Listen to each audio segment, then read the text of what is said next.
क्या आज भी ह्यूमन ट्रैफिकिंग हो रही है भारत में? बिल्कुल। क्या होती है ह्यूमन ट्रैफिकिंग? मानव व्यापार में कोई इंसान को खरीद बिक्री करता है। हम सोचते हैं बच्चे मिसिंग है, बच्चे मिसिंग नहीं है, बच्चों को मिसिंग कराया जाता है। लड़की भागती नहीं है, लड़की को भगाया जाता है। पर क्या पॉलिटिशियंस भी इन्वॉल्व होते हैं? कई पॉलिटिशियंस में है, कई पुलिस ऑफिसर्स में है। मुंबई में माफिया है? यस, माफिया अभी भी है। माफिया नहीं है तो ये ड्रग कार्टेल कहां से आएगा? पंजाब में ड्रग माफिया है। आपने एक पीएचडी किया है विक्टिमोलॉजी में। विक्टिमोलॉजी शब्द मतलब क्या? अगर किसी ने भी आपके नाम को गूगल किया, दो और बहुत बड़े नाम आपके करियर से जोड़े जाते हैं, नंबी नारायण सर और राजीव गांधी। तो ये दोनों केस आपके थे। माधवन साहब ने एक फिल्म बनाया रॉकेट्री। मिस्टर माधवन ने मेरे को कहा कि आप एक्टिंग करो। That part comes in introducing PM Nair to the Nambi Narayan and taking it forward and bringing the truth out. Encounters भी देखे आपने? जेन्युइन एनकाउंटर्स इस तरह का होता है, आमने सामने होता है ना, दैट इज ट्रू। कई एनकाउंटर्स फेक होते हैं। जो फेक एनकाउंटर है ना, ये सही में कोल्ड ब्लडेड मर्डर देखे? हाँ। तो कुछ ऐसा मर्डर था जो आपके लिए भी बहुत ज्यादा था? दोस्तों, हमारे देश ने पिछले 30 या 40 सालों में ऑनेस्टली बहुत ज्यादा क्राइम देखी है। और अगर आपको हमारे देश के क्राइम वर्ल्ड के बारे में ज्यादा जानना है, आपको आईपीएस ऑफिसर्स की बातें सुननी चाहिए। आज हमारे साथ पॉडकास्ट पर है आईपीएस पीएम नायर। ये बहुत ज्यादा रिस्पेक्टेड आईपीएस ऑफिसर है। इन्होंने सर्व किया है बिहार में, इन्होंने सर्व किया है देश भर में। बहुत सारी कहानियां, थोड़ा सा डार्क पॉडकास्ट है, ह्यूमन ट्रैफिकिंग की बातें हुई है। आपने रॉकेट्री फिल्म देखी है ना, नंबी नारायण सर के बारे में, उनसे भी रिलेटेड कुछ बातें हुई है इस पॉडकास्ट में। बहुत मजेदार पॉडकास्ट है, बैठकर सुनिए। This is old school TRS that returns with one of India's IPS legends, PM Nair sir. Here we गो।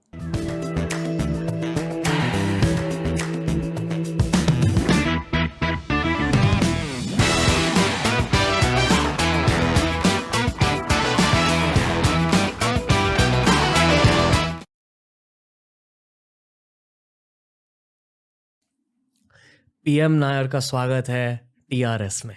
नमस्ते, नमस्कार। आप इंडियन पुलिस सर्विस की एक लेजेंड माने जाते हो।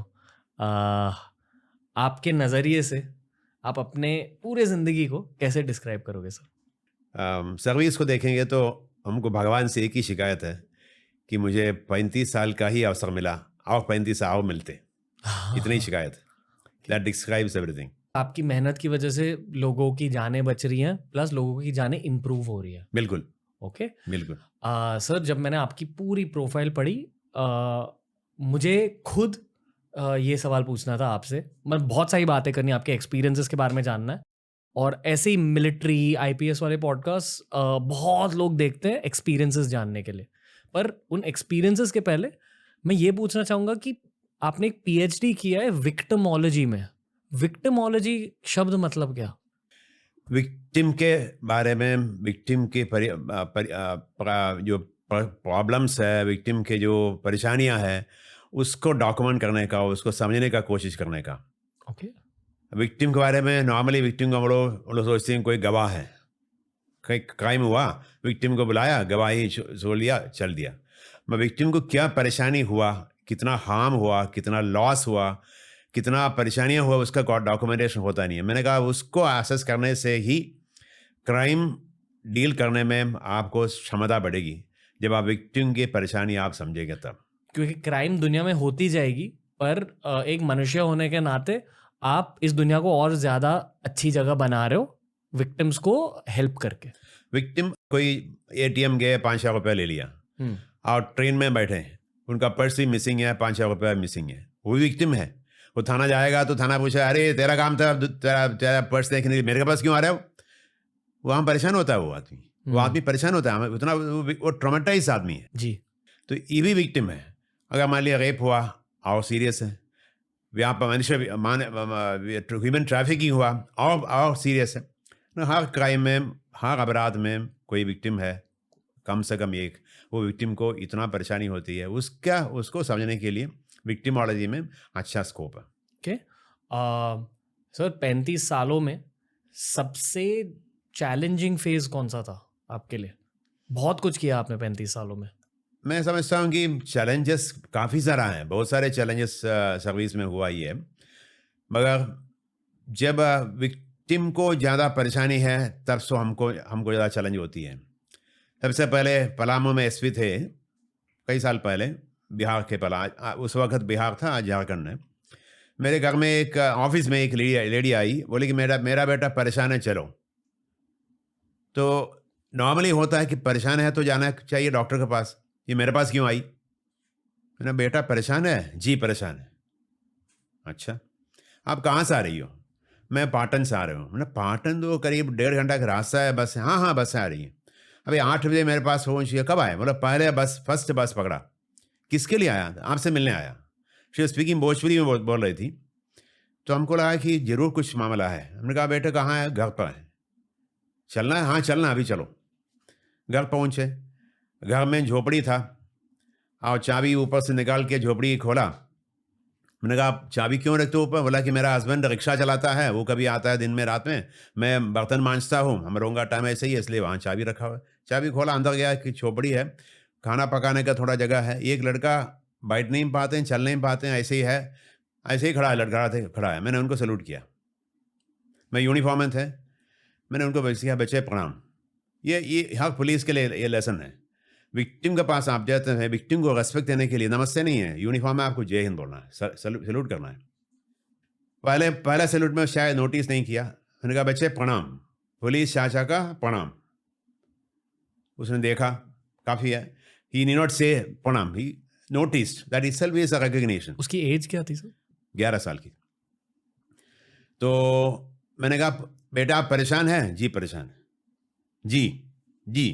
अच्छा, पुलिस चाचा देख लेंगे, परेशान नहीं होना, पुलिस चाचा देख लेंगे, ठीक है। मैंने कहा परेशानी तो आउटसाइड, बाहर कुछ नहीं था। मैंने कहा बेटे परेशानी आपको अंदर है क्या? पुलिस चाचा देख सकते हैं? तो उसने अपने माँ को मुँह पर देखा। तो 11 साल का लड़का भी अपने माँ के सामने अपना स्क्रिप्ट नहीं करना चाहते होंगे। मैंने बोला दीदी बाहर जाओ। बाहर चली गई, कपड़ा निकाला, अंडरवेयर नहीं था, पूरा यहाँ पर पस था पीछे आगे। हम समझ गए कि इसके साथ किसी ने सेक्सुअल एक्सप्लॉयटेशन किया और बेरहमी से किया कि इतना घाव हो गया, पस आ गया। मैंने कहा बेटे कपड़ा पहन लो, चलते हैं हॉस्पिटल में। डॉक्टर के पास गए, डॉक्टर से इलाज कराया। बाकी तो कहानी है कि जब उससे मेरा मानव व्यापार रोकने का जो मेरा प्रयास वहीं से शुरू कराया, अभी भी जारी है। ह्यूमन ट्रैफिकिंग, मानव व्यापार। क्या आज भी ह्यूमन ट्रैफिकिंग हो रही है भारत में? बिल्कुल, आज भी है, पहले भी था, अब होगा भी, होते रहेगा। ये होगा भी। ये जैसे बाकी क्राइम है, जैसे रेप है, मर्डर है, ये कभी होता है, रुकता नहीं है, तो बढ़ता ही है। जैसे आबादी बढ़ेगी, इस तरह का हर तरह का क्राइम बढ़ते रहेगा। क्राइम होता ही है, होगा भी, होते रहेगा। सॉरी यार, आपका पॉडकास्ट का फ्लो तोड़ दिया, पर मैं बस ये कहना चाहता हूँ, firstly thank you for supporting us through out the years. Secondly, हमने एक नया इनिशिएटिव स्टार्ट किया जिसका नाम है बियर बाइसेप्स स्किल हाउस। इसकी इंटेंशन ये है कि भारत की अपस्किलिंग जर्नी में हम अपना थोड़ा सा योगदान दे दें। हम लेकर आए आपके लिए कमर्शियल एडिटिंग का कोर्स, क्योंकि ये है बियर बाइसेप्स टीम का कोर स्किल सेट। बहुत सारे अपस्किलिंग कोर्सेज आ रहे हैं, तो at least check out Beer Biceps skill house, follow our YouTube channel, follow our Instagram page. But for now enjoy this episode of TRS। क्या होती है ह्यूमन ट्रैफिकिंग? मानव व्यापार में किसी मानव को, इंसान को खरीद बिक्री करता है। स्लेवरी जैसे कई तरह का खरीद बिक्री है। जैसे किसी 12 साल के लड़के को हमारे हिंदुस्तान के नियम के मुताबिक उसको स्कूल में पढ़ना चाहिए, उसका राइट है, पढ़ाई उसका राइट है। हर बच्चे को राइट है कि वो पढ़ाई करें, और उसको पढ़ाई से निकालने का किसी को अधिकार नहीं है जी। अगर हम किसी बच्चे को कोई काम में लगाते हैं, पढ़ाई में नहीं जाते हैं, तो मैं जुल्म कर रहा हूँ, हिंदुस्तान के कॉन्स्टिट्यूशन के खिलाफ जुल्म कर रहा हूँ। तो बच्चों को पढ़ाई में नहीं जाता है, उनको काम में लगाते हैं, पढ़ाता ही नहीं है। पेरेंट्स भी रिस्पॉन्सिबल है, कम्युनिटी रिस्पॉन्सिबल है, सोसाइटी रिस्पॉन्सिबल है, हर आदमी रिस्पॉन्सिबल, हम आप दोनों रिस्पॉन्सिबल है। उसके बाद उससे कई तरह का काम कराते हैं, जो अच्छा काम नहीं है, गलत काम है, या हजारस काम कराते हैं। अभी चेन्नई में मैंने देखा, चेन्नई में रेलवे स्टेशन में बच्चों को रेस्क्यू कराए, 9 बच्चे हैं, किसी का नाखून नहीं है, हाथ डालते हैं एसिड में और चांदी के ज्वेलरी को सफाई करते हैं। मैं जाकर दुकान में चांदी के ज्वेलरी दूंगा, और दुकानदार आप है, बोला कि भाई साहब कराओ, ठीक है साहब, 1000 रुपये रहेगा, 5-6 में आ जाओ। 5-6 के पास गए, ज्वेलरी साफ दिया, मैंने कहा वाह बहुत बढ़िया है, thank you so much, jewellery shining. मैंने 1000 रुपये के बदले में 1100 दे दिया, खुशी में। मगर मैंने कभी सोचा नहीं कि किसने काम किया। ये बच्चों को काम लगाते हैं, गलत है, लगाना नहीं चाहिए। तो ये बच्चों का नाखून नहीं है, नाखून नहीं है से नाखून नहीं होना छोटी सी बात है। उस बच्चे का पर्सनालिटी खत्म हो गया, वो पर्सनालिटी वापस आएंगे ही नहीं। इसलिए इस तरह का कई निकृष्ट काम में बच्चों को लगाते रहते हैं पूरे हिंदुस्तान में। एक जगह नहीं है, एक जगह नहीं है। Sexual exploitation, exploited labour, organ trade, हर तरह का गलत काम होता है। मिसिंग चिल्ड्रन, लापता बच्चे। हम सोचते हैं बच्चे मिसिंग है, बच्चे मिसिंग नहीं है, बच्चों को मिसिंग कराया जाता है। लड़की भागती नहीं है, लड़की को भगाया जाता है। बच्चा भीख मांगता है, बच्चा नहीं भीख मांगता है, बच्चे से भीख मंगवाया जाता है। Child is not a beggar, child is made to be a beggar. हम लोग कितना बार सोचते हैं, हम लोग कभी सोचते हैं कि उसके बारे में। देखते हैं बच्चा है, 2 रुपये दे दिया, 5 रुपये दे के चल दिया। बच्चा को आप इडली दे के दो, बड़ा दे दो, पाव भाजी दो, नहीं लेगा वो, इसलिए कि उसको छोड़ने वाला बोला है कि पैसा लेना है, इसलिए वो भी ट्रैफिकिंग है। तो मतलब ह्यूमन ट्रैफिकिंग मेनली बच्चों की होती है? लेडीज़ का भी, महिलाओं का भी। महिलाओं को फुसला के ले आते हैं। 32 साल की औरत केरला की है, उसको ले गया गल्फ कंट्री में, बोला कि हाउस सुपरिटेंडेंट है। वहाँ पहुँची है, पासपोर्ट लेके रख दिया, अलग से हटा दिया। हाँ, उसके साथ सेक्सुअल एक्सप्लॉयटेशन हुआ। 4 महीना उसी में रह गए।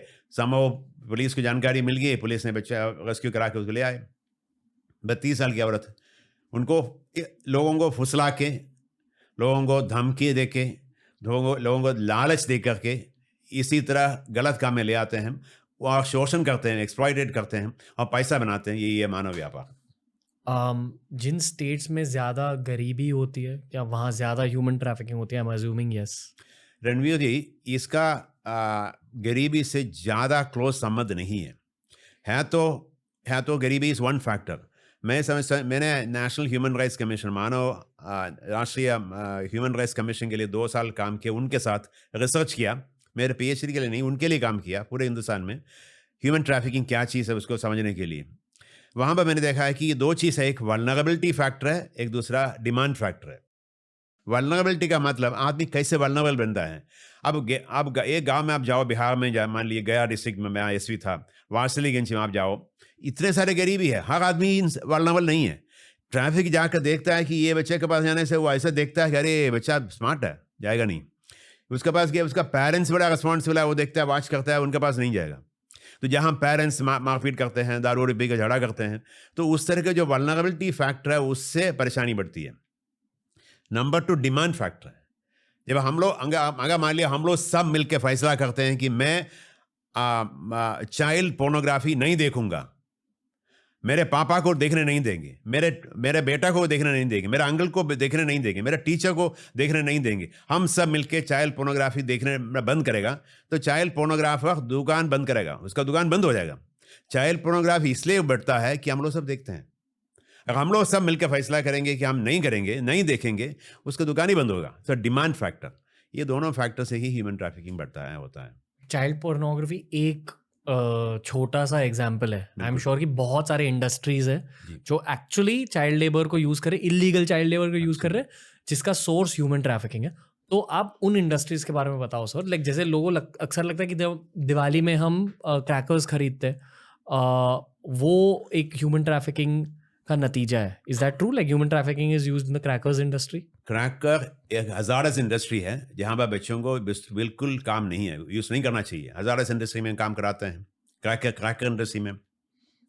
अब आप आ जाओ लेदर टैनिंग में, टैनरी में। चमड़ा तो जानवर का है, उसको अच्छा बढ़िया पर्स बनाना है, रिस्ट बनाना है, वॉच बनाना है, कपड़ा बनाना है, कैसे बनाएंगे? इसका इतना सिस्टम बहुत ज़्यादा है। काम करता है करने वाला, जहाँ पर महकता है, स्टिंक है, कौन जाता है? बच्चे से काम लेते हैं। तीसरा, आपके स्लॉटर हाउस में, आप सोचते हैं कि वहाँ पर स्लॉटर हाउस में इनसे बच्चों का काम क्या है? जानवर को मारने वाला कोई है, मारने के बाद उसका खून काला करना, हड्डी को काला करना। अब वहाँ पर इतना स्टिंग होता है, इंसान जाता नहीं है, बच्चे से काम लेते हैं। तो मैं ये इसलिए बता रहा हूँ कि ये दिखाई नहीं पड़ता हमको कहाँ दिखाई पड़ता। हम लोग बाहर जाते समय मीट ले लिया, चमड़ा ले लिया, लेदर ले लिया, चल दिया। But how many of us think beyond? ये तो सीरियस बता रहा हूँ। अब लाइट भी देखने वाला, लाइट देखने वाला। फॉर एग्जाम्पल, अब आपको तमिलनाडु से कर्नाटका जाने के रास्ता में कई जगह फ्लावर कल्टीवेशन, फ्लोरिकल्चर, अच्छी बात है, कोई गलत नहीं है, फ्लावर कल्टीवेशन होना ही चाहिए। मगर कई जगह मैंने देखा ये फ्लावर पिकिंग में बच्चों को लगाते हैं। उसमें बोला आप अरे करता क्या है, छोटा ही काम है, मगर बच्चों को उठाता है सुबह 2:30 बजे, 3 बजे फ्लावर पिकिंग शुरू करेगा।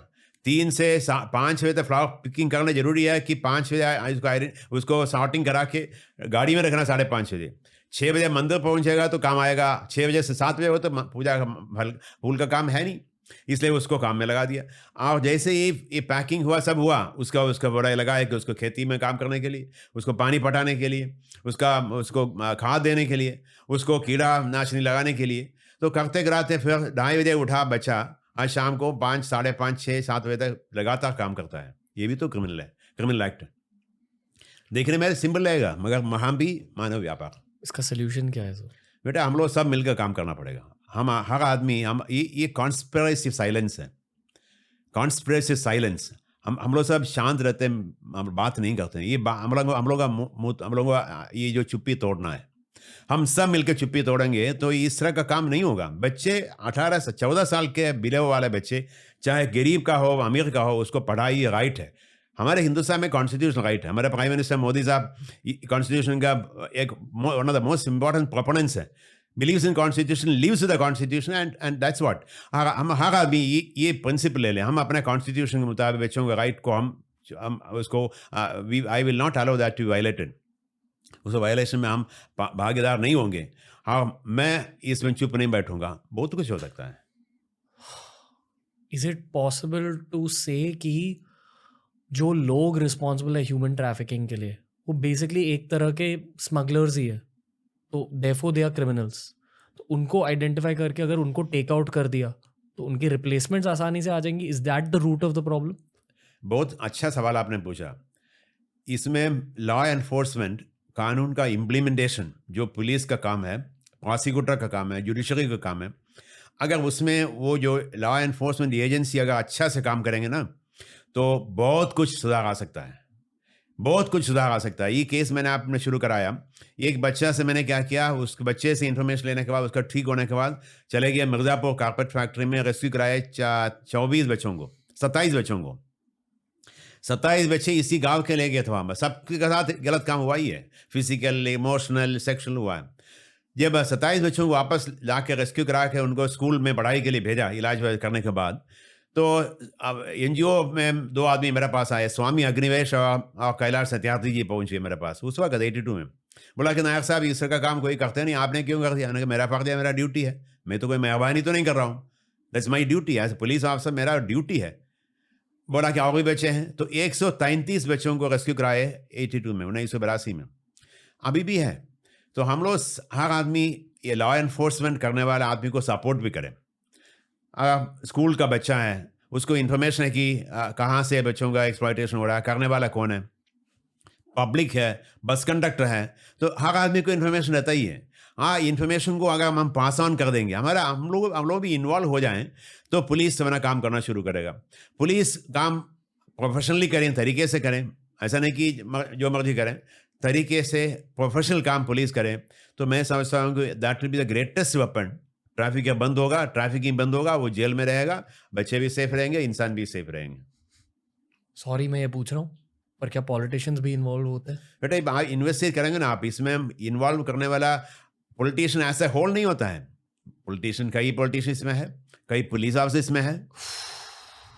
ये तो नेक्सस है, जहाँ क्राइम ज़्यादा चलता है तरीके से, ऑर्गेनाइज तरीके से में, वहाँ पर हर आदमी का इन्वॉल्वमेंट है।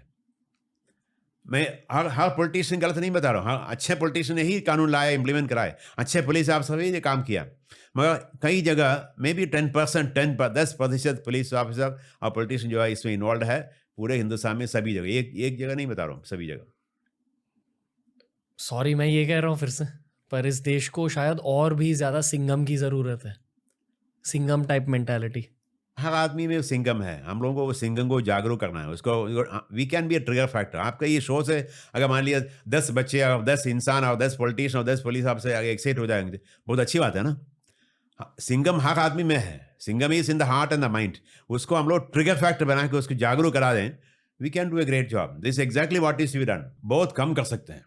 I am saying that this is a preventable offence, रोकने का रोक सकता है। हर आदमी मिलकर काम करेंगे तो जरूर रोक सकता है। फॉर एग्जाम्पल गोवा का बदनाम हुआ थी कि गोवा सेक्स टूरिज्म कैपिटल है। पता नहीं आपको मालूम होगा कि नहीं, सेक्स टूरिज्म कैपिटल गोवा का नाम था, बदनाम था।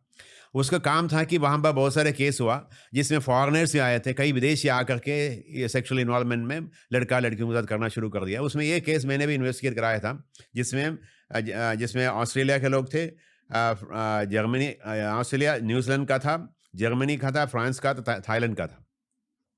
बढ़िया से लॉ एनफोर्समेंट कराए, इन्वेस्टिगेट कराए, सबको प्रोसिक्यूट कराए, सबका कन्विक्शन हुआ। उसके बाद इतना बढ़िया इम्पैक्ट हुआ, ये जो बाहर से आने वाला लोगों का गलत काम के लिए आने वाला वो सिस्टम ही बंद हो गया। तो इसलिए मैं समझता हूँ कि हम सब मिलकर लॉ एनफोर्समेंट, पुलिस भी अच्छा काम करेंगे, पुलिस भी इफेक्टिव काम करेंगे, प्रोफेशनल के तरीके से काम करेंगे, तब मैं समझता हूँ इसका बहुत कुछ समाधान हो सकता है। I believe in God, lot of opportunity मिला, बहुत मौका मिला। CBI में हम 10 साल रहे, CRP में हम 7.5 साल रहे, ह्यूमन राइट्स कमीशन में 2 साल रहे, यूनाइटेड नेशंस में रहे दिल्ली में ही। उसके बाद NDRF के DG होकर रिटायर हो गए। NDRF national disaster response force में थे।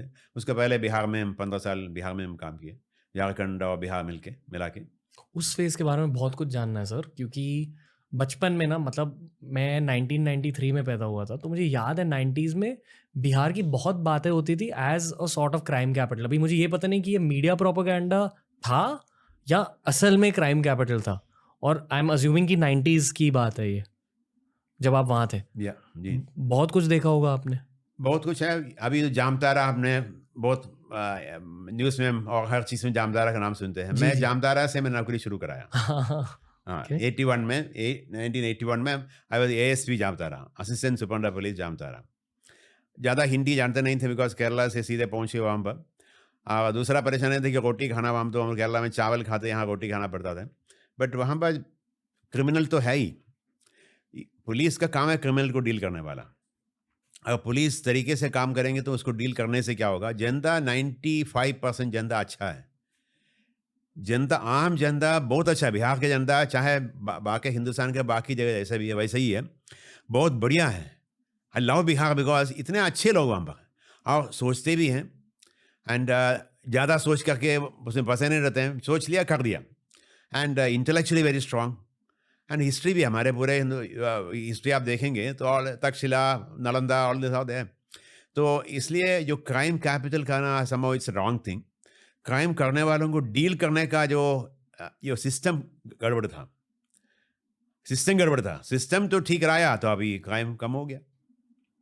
मतलब क्रिमिनल्स को इनकासरेट नहीं किया जाता था, बेसिकली वही है कि दंड नहीं मिलता था अच्छे से। लॉ एनफोर्समेंट वीक था, ओके, कानून का इम्प्लीमेंटेशन होता नहीं था, या तरीके में कोई प्रॉब्लम था, वही है। वहाँ भी सिंघम की जरूरत थी। हाँ, कई सिंघम भी थे वहाँ पर, कई सिंघम थे। ठीक है, अब उसने ही ठीक रहा तो अब ठीक हो गया। एनकाउंटर्स भी देखे आपने? एनकाउंटर मैंने देखा है। ओके, आपने पार्ट लिया एनकाउंटर्स? एक एनकाउंटर में भाग लिया। आप बता सकेंगे?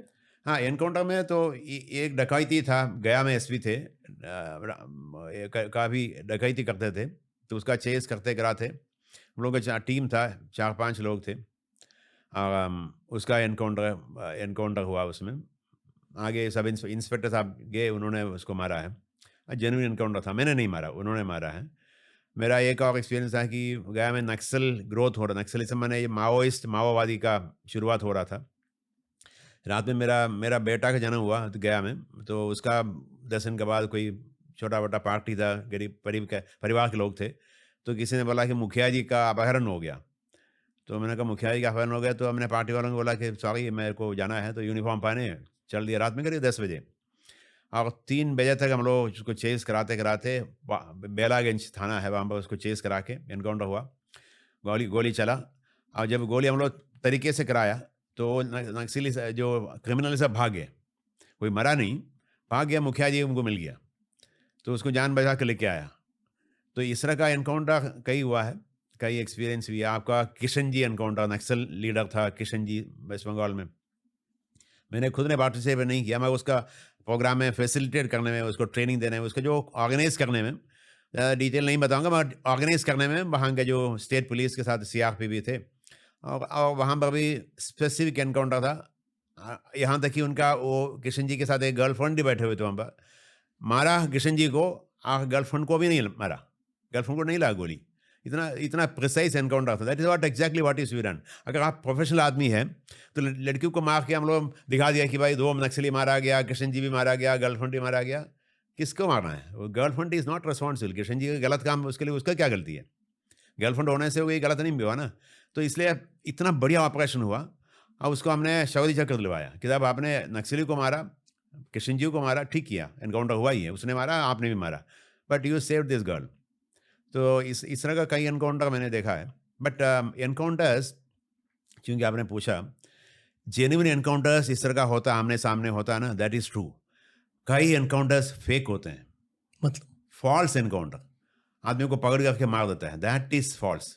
मैंने इन्वेस्टिगेट भी कराया बहुत तरह का, और उसमें हमको बहुत परेशानी भी हुआ इन्वेस्टिगेट करने में, मगर ये गलत है। ये कोल्ड ब्लडेड मर्डर है। जो फेक एनकाउंटर है ना, ये सही में कोल्ड ब्लडेड मर्डर है। ये कभी पुलिस को नहीं करना चाहिए। ये वही पुलिस करता है जो कानून को मानते नहीं, जो हिंदुस्तान का कॉन्स्टिट्यूशन को नहीं मानते हैं। वो उनको पुलिस में रहने का स्कोप ही नहीं है, नहीं रहना चाहिए। कोल्ड ब्लडेड मर्डर है, फेक एनकाउंटर कभी नहीं करना चाहिए। कि वर्दी पहनकर क्रिमिनल बन रहे हैं फिर। एब्सोल्युटली सही बात। Okay, is it offensive if I say? Of course it is offensive. नहीं, is it offensive if I say that in front of an officer? No गलत काम करने वाला आदमी यूनिफॉर्म में क्रिमिनल है ना। जो कोल्ड ब्लडेड मर्डर करते हैं, जिसको फेक एनकाउंटर है, वो करने वाला आदमी ऑफिसर जो है, वो ऑफिसर नहीं है, वो तो इंसान यूनिफॉर्म में क्रिमिनल है वो। पर बेसिकली वो क्रिमिनल को ही मार रहे हैं ना, नक्सलाइट को मार रहे हैं। क्रिमिनल का नहीं, मैं वही बता रहा हूँ, सही एनकाउंटर होता है। मैंने आपको 2-3 एग्जाम्पल दिया, किशन जी। की एनकाउंटर दिया मैंने, और ये सब जो है सही एनकाउंटर एनकाउंटर होता ही है। ओके, मगर कहीं के आदमी को पकड़ के रखा हुआ था, फिर मार दिया। पंजाब में एक केस मैंने इन्वेस्टिगेट कराया, सुप्रीम कोर्ट ने मेरे को दिया था इन्वेस्टिगेट करने के लिए, नाम नहीं लूँगा। उस केस के सुप्रीम कोर्ट ने खुद बुला के हमको दिया, जा करके आप इन्वेस्टिगेट करो। उस केस के इन्वेस्टिगेट देखा कि आदमी को दिन दहाड़े जाके उसको घर से पकड़ लिया और थाने में रखा, फिर थाने में रखा और रात में उसको ख़त्म कर दिया। अब इसको इन्वेस्टिगेट करके आप क्या बोलेंगे? तो आप कहता है कि वो आदमी पुलिस के खिलाफ बोलते रहता है। इसकी इंटेंशन क्या है? अंडरलाइंग इंटेंशन क्या है? उनका कहना था, जो मारने वाला कहना था, कि ये पुलिस के खिलाफ पिटिशन डालते थे, पुलिस का दम घुटते थे, करते थे और परेशान करते रहते थे, लिटिगेशन करते थे। अरे लिटिगेशन है तो आप लिटिगेशन लड़ो ना। और उसको जान से मारने का अधिकार तो आपको किसी ने नहीं दिया। आमने सामने एनकाउंटर होता है, जैसे डिफरेंट इशू है, जेन्युइन एनकाउंटर। इस तरह का आदमी को पकड़ करके आपने मार दिया, that is called fake encounter. तो उस केस का इन्वेस्टिगेशन मैंने कहा नहीं, उनको नहीं बचाएंगे। ये भी क्रिमिनल माइंडसेट होता है फिर? हाँ बिल्कुल। आपने क्रिमिनल माइंडसेट के बारे में क्या जाना है सर ओवर द इयर्स? मतलब लोग क्रिमिनल क्यों बनते हैं? लोग क्रिमिनल क्यों बनते हैं? It's a very interesting question. Criminology question है। क्रिमिनोलॉजी एक आर्ट है, उसका साइंस है। लोग क्रिमिनल बनने का essentially there are 3 reasons. Number 1, opportunity. हर आदमी को अपॉर्चुनिटी नहीं मिलता है क्रिमिनल बनने का। नंबर 2, अपॉर्चुनिटी को उसको यूटिलाइज करने के लिए हर आदमी को अपॉर्चुनिटी रहेगा तो भी नहीं बनेगा क्रिमिनल। अगर मेरे पास पैसा नहीं है, हमारे पास रखा हुआ किसी का 5,000 रुपया है, मैं चोरी नहीं करूँगा, आप ही नहीं करेंगे। मगर कुछ आदमी को अपॉर्चुनिटी है, पैसा रखा हुआ है, मेरे पास पैसा नहीं है, वहाँ पैसा रखा हुआ है, कोई सोचे कि क्यों नहीं लेते हैं, तो उसका माइंडसेट है। ये हर आदमी में नहीं है। तो क्रिमिनल को माइंडसेट है कि चोरी क्यों नहीं करते। बट क्रिमिनल माइंड जो है उसके पास है, उसको भी हम सुधार सकते हैं, ऐसी बात नहीं है। We can always do that, improve upon them. कैसे? आप उनको इंसान बना सकते हैं। नक्सली में जो नक्सली कहा जाता था, उनको हम लोगों ने बाहर ला के उनको ट्रेनिंग दे करके सिक्योरिटी गार्ड बनाया, इंडस्ट्रियल स्टिचिंग में लाए, बस कंडक्टर बनाए, बस ड्राइवर बनाए, आराम से काम कर रहा है वो। वहाँ पर नक्सली था, मारपीट करते थे, क्या नहीं करते थे, पर अभी उनको ट्रेनिंग दे के उनको इंसान बनाया, इंसान बना के उनको अच्छा काम कर रहा है। अभी लाइफ ऑफ डिग्निटी है। वहाँ लाइफ ऑफ एक्सप्लॉयटेशन था, अब लाइफ ऑफ डिग्निटी है। उन्हें कंपैशन देकर, बिल्कुल, उनसे बात करके, उन्हें समझाकर और थोड़ी सी रियल वर्ल्ड एजुकेशन देकर, बिल्कुल स्किल अप करके बेसिकली। आई थिंक कोई भी इंसान, पता नहीं अगर मुझे कहना चाहिए, पर आई पर्सनली फील कि हर इंसान में कुछ ना कुछ एक लाइट होती है, अच्छी चीज़ होती है, पर जिंदगी के सफ़र के दौरान लोग उस लाइट को खो देते हैं और तब गलत चीज़ें करने लगते हैं। मतलब झूठ भी बोलना एक गलत चीज़ है, पर उससे बहुत बड़ी गलत चीज़ें होती है जो कभी कभी लोग मजबूरी की वजह से कर लेते हैं। पर ये एक थॉट पैटर्न हो गया। फिर जब मैं रेपिस्ट और मर्डरर्स के बारे में सोचता हूँ, फिर मैं कंफ्यूज हो जाता हूँ। क्या उनमें भी कुछ भी अच्छाई है? क्योंकि आपने किसी इंसान की जान ली है, आपने किसी का बलात्कार किया है, तो वहाँ क्या माइंडसेट होता है? That is highest form of criminal mind. जो रेप करने वाला, मैंने इस तरह के जो इंटरपर्सनल वायलेंस में ज़्यादा है ना, उनका क्रिमिनल माइंड तो हार्ड एंड क्रिमिनल माइंड है। मगर मगर मैंने ये भी देखा है कि हार्ड एंड क्रिमिनल को भी अगर हम तरीके से हैंडल करेंगे तो he can also be softened. एक बहुत बड़ा सीरियस केस हुआ था।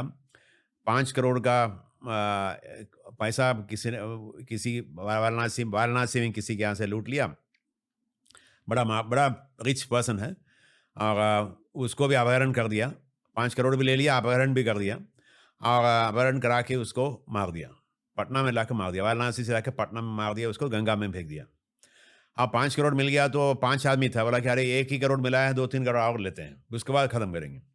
चले गए बैंगलोर में, और ज्वेलरी शॉप में जाके लूटपाट कर दिया। ये कब की बात है सर? ये 96, बोलो। 94, 97 लूटपाट किया। ज्वेलरी शॉप में लूटपाट करके 2-3 करोड़ का ज्वेलरी ले लिया। बहुत खुश हो गया, काम काफ़ी है। अब बस इतना खुश हो गया कि जाके बियर दुकान में जाकर बियर पीना शुरू कर दिया। अब बियर पीने के दौरान में कुछ आपस में कुछ बात कर रहा था, किसी ने सुन लिया। किसी ने पुलिस को खबर किया, भाई ये तो आदमी कुछ गड़बड़ है। पुलिस इमीडिएटली आए, पुलिस उसको पकड़ करके इंट्रोगेट कराए, और इंट्रोगेशन में मारपीट किया होगा। उसने बोला कि फलाना अपहरण केस में, वाराणसी केस में भी हम इन्वॉल्व है, वहाँ से ये सब किया। हमको खबर किया तो हम लोग उसको वहाँ से बैंगलोर से दिल्ली ले आए। सीबीआई में थे उस वक्त, सीबीआई में इंट्रोगेशन का काम हो रहा था। हमारे एक साथी है, नाम नहीं लूँगा, सीनियर है वो, उसको इतना पिटाई किया, उसको नंगा ले करके वो खूब पिटाई किया। तो मैं ये कर दिया, वो कर दिया, बोलो कैसे किया, पैसा दे दो। कहाँ 5 करोड़। अब पिटाई करते गया, 4-5 घंटा कुछ किया, नहीं हो पाया। संडे के दिन था, तो मेरे को पता चला कि पिटाई हो रहा है, सीनियर है इसलिए हम गए नहीं। थोड़ी देर बाद हम पहुँच गए वहाँ पर, ये सब होने के बाद बोला कि इसको डील करो, ये कुछ बोलता नहीं है। मैंने कहा मैं देखता हूँ। मैंने उनको इतने कहा कि जब आपने उनको मार दिया, उनकी वाइफ है, उसको एक सामान उनका दे दो, डेड बॉडी तो मिलेगा नहीं, गंगा जी में आपने फेंक दिया। उनके हाथ में एक अच्छा घड़ी था। ये घड़ी का है, 50 लाख घड़ी का है। इस तरह इतना ही दो, 5 करोड़ तुम रखो, 50 लाख का घड़ी है ना, वो घड़ी उस औरत को आप दे दो, ताकि वो अपना हस्बैंड यादगारी रखेगा, वो पूजा करेगी। इतना ही आप करो ना, बाकी हमको नहीं चाहिए। ये बात करते कराते बोला कि ठीक है, हम दे देंगे। उसने बोला गुरदासपुर में, पंजाब में गुरदासपुर में मेरा मकान फलाना जगह है, मेरा बिस्तर है, बिस्तर के नीचे, तकिया के नीचे एक बॉक्स है, बॉक्स के अंदर रखा हुआ है। इमीडिएटली वहाँ पुलिस को फ़ोन करा के ऑफिशियली उसको सीज करा के ले आए। अब चोरी का माल पकड़ा गया। अब उसके बाद फिर आप तरीके से बात करेंगे तो बेटे ऐसा है, 5 करोड़ में 5 करोड़ नहीं चाहिए हमको, 1 करोड़ वापस करो ना, कैश तो है तुम्हारे पास, तुम खर्चा तो नहीं किया। तो वापस बात करने का तरीका है ना, उससे आपको मेरा पॉइंट है कि क्रिमिनल को भी डील करने का तरीका मारपीट से नहीं होता है। क्रिमिनल को इंट्रोगेशन का तरीका भी आपको उनका वीकनेस और स्ट्रेंथ समझ करके उसी को यूटिलाइज करना है। वही that is the art of interrogation. हमने पुरुली आर्म्स ड्रॉप इन्वेस्टिगेट कराया, राजीव गांधी असैसिनेशन का उल्फा LTT थे, संजय घोष अब्डक्शन आसाम में उल्फा का केस कराया, बहुत सारे केस का। किसी भी केस का आप ले, किसी केस में मारपीट नहीं किया, किसी भी केस में मारपीट नहीं किया, करना नहीं चाहिए। अगर आप कॉम्पिटेंट है, आपका वेपन क्या है, आपका ब्रेन है, आपका ऑब्जर्वेशन है, आपका हार्ट है। इसको आप सही तरीके से आप यूज़ करेंगे ना, तो हर police officer professional police officer बन सकते हैं। मारपीट का कोई जरूरत नहीं है। 3rd degree is to be avoided, 3rd degree shall not be there. 3rd degree is a weapon of the incompetent. 3rd degree मतलब मारना, मारपीट, टॉर्चर। इतना सारे सीरियस क्राइम में भी इन्वेस्ट किया है। बिहार में तो कम से कम हर महीने में हमको कम से कम 100 केस का सुपरविजन करना ही पड़ता है। एक महीने में कम से कम 100 केस का सुपरवाइज करना पड़ता है, जिसमें रेप भी है, डकैती भी है, अक्यूज को भी इंट्रोगेट करना है, विक्टिम को भी इंटरव्यू करना है। 13 साल SP रहे, हमने किसी केस में किसी को मारपीट नहीं किया। करना नहीं चाहिए, जरूरत नहीं है। कानून आपको इतना शक्ति देता है कि बिना मारपीट सही तरीके से आप इंट्रोगेट करोगे तो आपको काम हो ही जाता है। जेल अंदर से कैसे होता है? जेल अंदर से हाँ। कैसे होता है आपके नज़रिए से?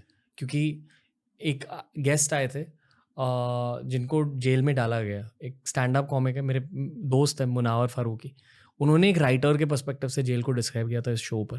फिर मतलब he was out of jail also very soon. पर जो एक्चुअल क्रिमिनल्स होते हैं, जो लॉन्ग टर्म जेल सेंटेंसेस होती हैं जिनकी, आई एम श्योर कि उनका एक्सपीरियंस बहुत अलग होता होगा। पर आप एक पुलिस लीडर हो, तो आपके नज़रिए से जेल कैसा होता है?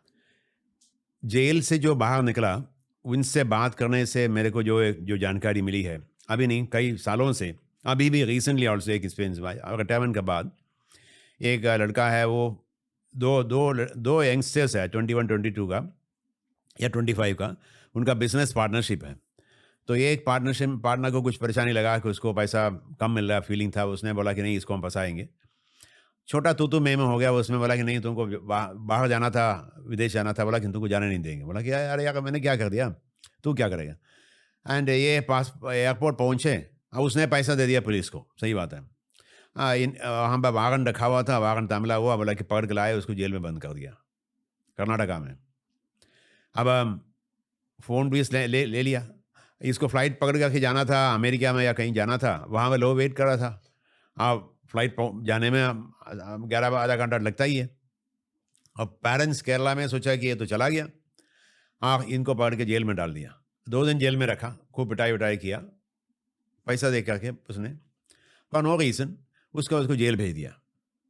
जेल में उसको बेल हुआ नहीं है, 21 दिन जेल में रह गया। ये जेल से आने के बाद मेरे पास आए कहानी सुनाने के लिए, हमने बुलाया उनको। वो कहता है कि जेलर को 500 रुपया प्रॉमिस करो, आपको सेल फोन वो दे देगा।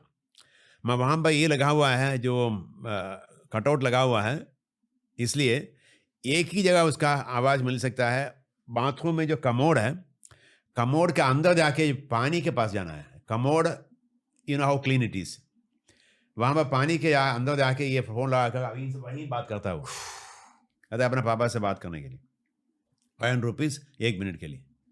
500 रुपीज़ मिले कहाँ से? पर वो प्रॉमिस कर दिया पापा, उस वक्त तो हो गया ना 21 दिन में, 4-5 दिन के बाद तो खबर मिल गई, तो पापा को मालूम हो गया, तो फिर वेरिफिकेशन हुआ, लोग भी पहुँचे, पापा भी वहाँ पहुँच गए, पापा से कोई पैसा इसने लिया जेल के अंदर। तो ये एग्जाम्पल से हमको लगता है कि इट्स अनदर अंडरवर्ल्ड।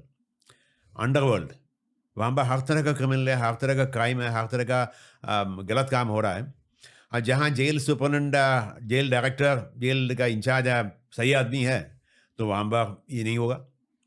आपने सुना होगा किरण बेदी जेल में, तिहाड़ जेल में जो इसे कमांड किया, तो किरण बेदी ऐसे लोग तो कम है।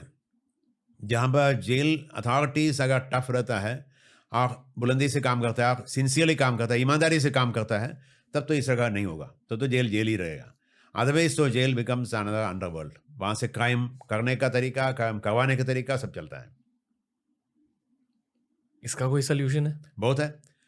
वहाँ जो डायरेक्टर ठीक बने, वहाँ का जो एंटायर जेल के स्टाफ को ठीक कराएं, और क्रिमिनल में जो आते हैं, जो जेल में आते हैं, उसमें 80% एटलीस्ट 70% सस्पेक्टेड है, कन्विक्टेड नहीं है। Convicted I can understand, suspected है।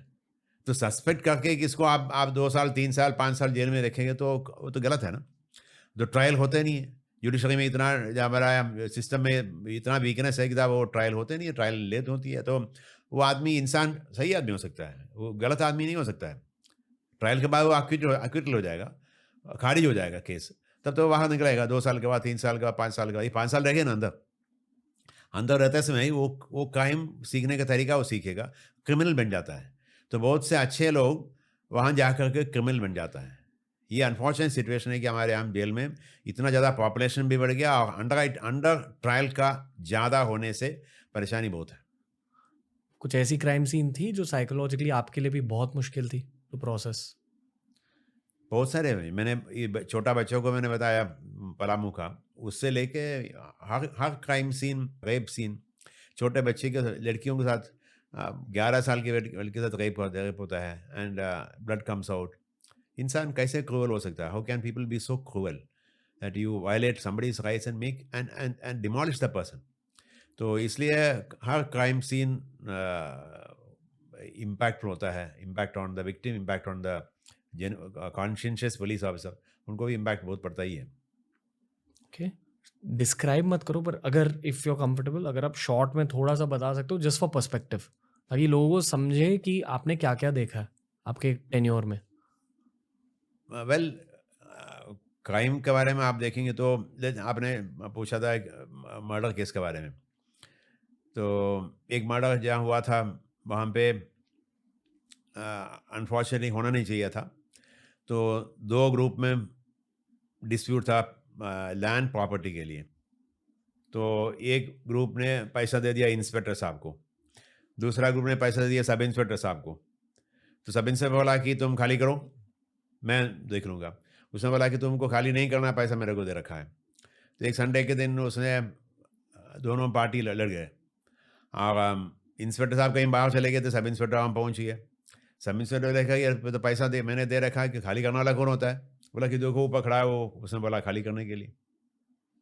उसने किसी का प्राइवेट गन छीन लिया और उसको मार दिया। उसने शायद सोचा नहीं होगा कि मार जाएगा, मारा, उसको छाती पर लगा, वो आदमी मार गया वहाँ पर।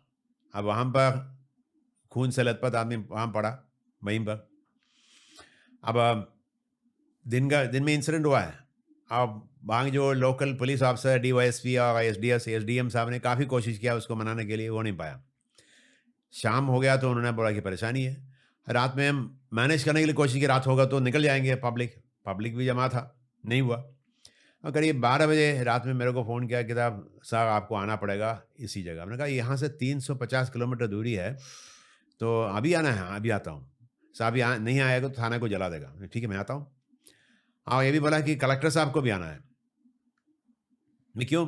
मैंने बोल दिया कि कलेक्टर SP आ रहे हैं तभी होगा। इंसिडेंटली कलेक्टर मेरी वाइफ है। तो मैंने उनको उठाया चलना अभी। तो बाकी 5 मिनट हम लोग कराया, दोनों रात में वहाँ से चले। 3.5 घंटे लगा उसमें पहुँचने में। 3:30 सुबह 3:30 पौने 4 बजे वहाँ पहुँच गए। गाड़ी के ऊपर हम लोग खड़े हो गए। पब्लिक अनाउंस किया कि हम लोग आ गए, आपने बुलाया। आप जो घटना देखा है 4 आदमी रहिए, बाकी लोग घर जाइए। 4 आदमी मेरे को बताना क्या हो, बाकी अपना शांति से जाइए। सुबह 7:30 बजे आकर के मेरे से पूछना क्या किया, भरोसा है तो जाइए। सब जैसे जैसे चला गया, ये मक्खी निकल जाती है जैसे, all of the went away. अब फिर हमारा काम है कि रिस्पॉन्सिबिलिटी मेरा ज़्यादा है। मैंने इन्वेस्टिगेट कराया कि देखा कि सब इंस्पेक्टर ने मार दिया। मैंने उनको वही थाना में था ही, भाग नहीं सकता, वहाँ तो मजमा था। मैंने उनको बोला कि क्यों किया भाई? बड़ा सा गलती हो गया। तो एडमिट भी करता है, बट क्यों, वजह क्या है? देन आपको एंटायर स्टोरी निकल गया। अभी सब इंस्पेक्टर को मैंने कहा बेटे आपको एक मौका देता हूँ, आप अपने यूनिफॉर्म बदल लो। कि यूनिफॉर्म में अरेस्ट नहीं कराना चाहता हूँ, आप जाके घर में जाके वहीं पर जाके अपना यूनिफॉर्म बदल के आ जाओ, सिविल ड्रेस में आ जाओ। सिविल ड्रेस में आया, उनका स्टेटमेंट रिकॉर्ड करा के मैंने बोला कि आपको अरेस्ट करने जा रहा हूँ।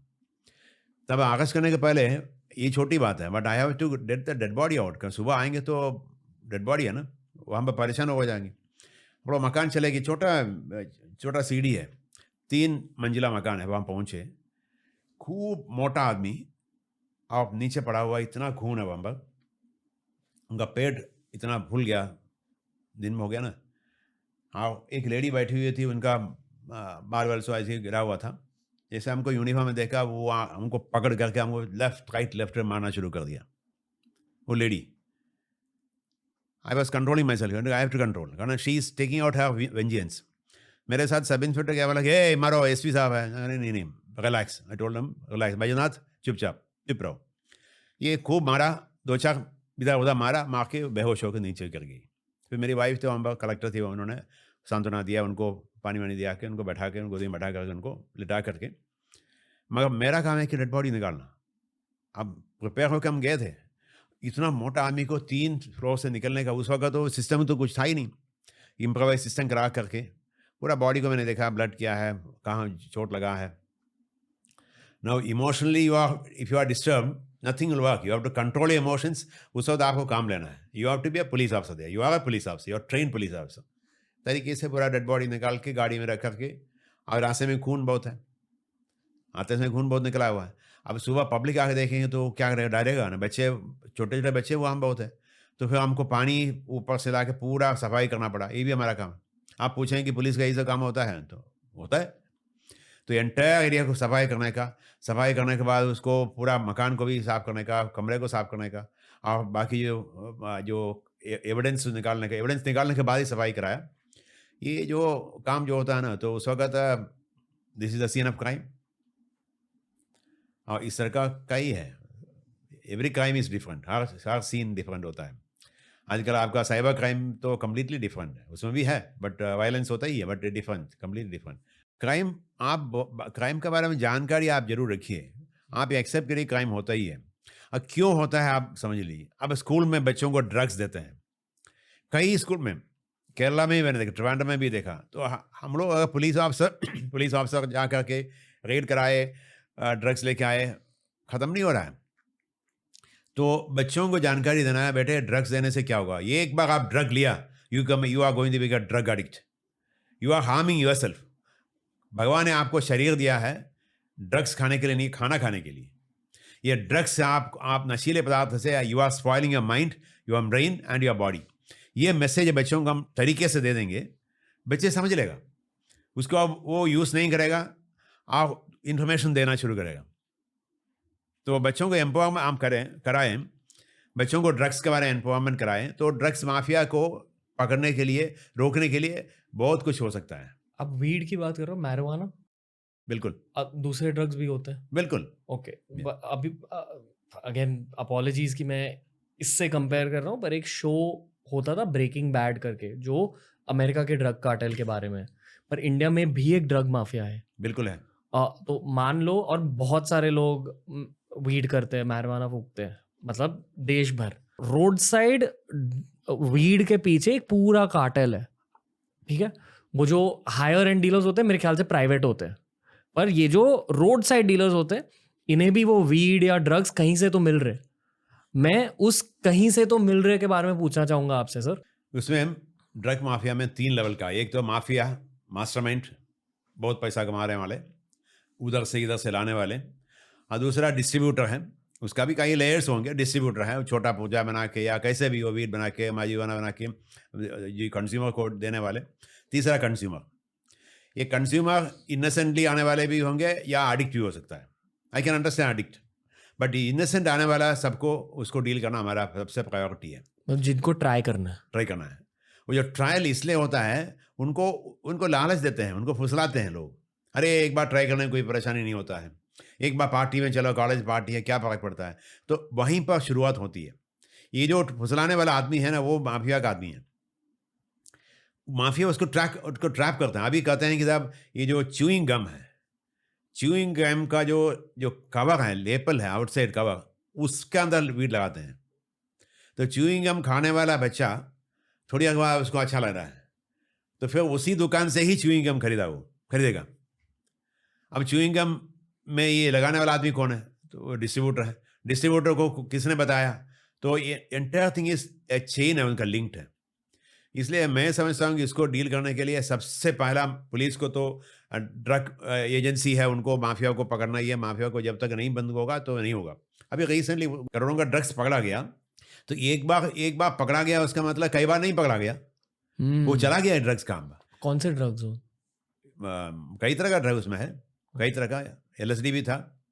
तो ये ड्रग गुजरात को उसमें पकड़ा गया, तो उसका मतलब कई बार ऐसा भी हो सकता है जो नहीं पकड़ा गया होगा। और सेकेंडली, ये जो ड्रग आ रहा था, किसके लिए आ रहा था, कहाँ जा रहा वाला था? तो ये ड्रग तो माफिया बहुत है ही, मगर हमको उसको माफिया डील करने के लिए पुलिस को, ड्रग एजेंसी को छोड़ करके उनको करने दीजिए, इन्फॉर्मेशन आप पास ऑन करिए।